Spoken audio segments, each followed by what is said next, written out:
Brace yourself for the shocking tales of convicts who outlived the longest sentences. Thomas Trantino. Thomas Trantino, a convicted American murderer, faced a life sentence in 1963 for killing 2 police officers. For almost 4 decades, he tirelessly fought for parole, hoping for a chance at freedom. Finally, in 2002, after 40 years behind bars, Trantino was released, stepping into a world he hadn't seen in decades. Andre. Meet Andre, a Russian man who defied all odds. Sentenced to a staggering 87 years in jail, he spent decades behind bars. But here's the jaw-dropping twist. At the age of 106, he was finally released. Can you imagine spending almost a century locked away, only to taste freedom in your twilight years? Ricky Jackson. Ricky Jackson's story is a haunting tale of injustice. Wrongfully sentenced to death in 1975, he endured 39 long years behind bars. But in 2014, the truth prevailed, and he was exonerated. Imagine the agony of spending nearly 4 decades imprisoned for a crime you didn't commit. Joe Ligon. Joe Ligon, once the oldest juvenile lifer in the US, had his life stolen from him at the tender age of 15. For years, he languished behind bars, but in 2021, he was finally granted his freedom. Imagine the resilience it took to rebuild a life after decades of imprisonment.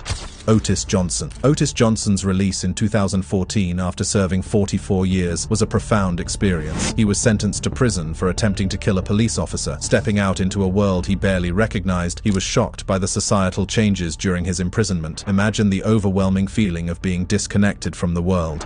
Betty Smithy. Betty Smithy holds the record for being the longest-serving female prisoner in the US. After an astonishing 49 years behind bars, she was finally released in 2012. She was convicted of killing a baby she was taking care of as a 20-year-old. Just imagine the resilience it took to step back into society.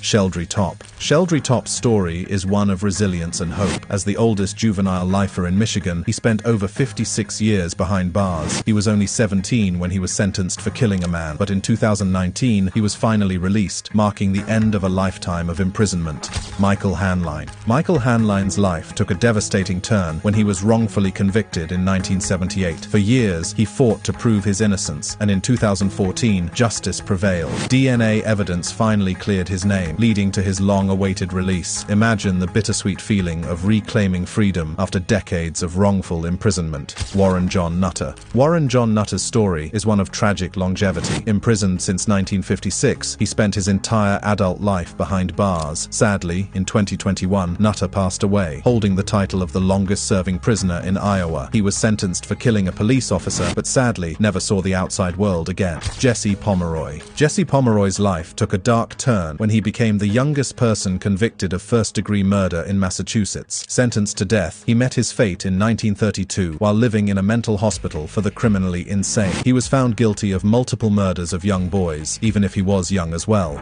Susan Marie Mellon. Susan Marie Mellon's life was turned upside down when she was wrongfully convicted of murder. For 17 long years, she fought for her innocence from behind prison walls. Finally, in 2014, justice prevailed and she was exonerated, leaving behind a legacy of resilience and shedding light on the flaws within the justice system. Juan Rivera. Juan Rivera's life took a devastating turn when he was wrongfully convicted of rape and murder of a young girl in 1992. He was found guilty based on a forced confession. For 20 long years, he fought for his innocence from within the confines of prison. Finally, in 2015, justice prevailed, and he was exonerated. William Barnhouse. William Barnhouse's life was forever altered when he was wrongfully convicted of rape in 1992. The victim identified him in the dark, leading to his conviction. For 22 years, he fought tirelessly to prove his innocence from behind prison walls. Finally, in 2014, justice prevailed, and he was exonerated.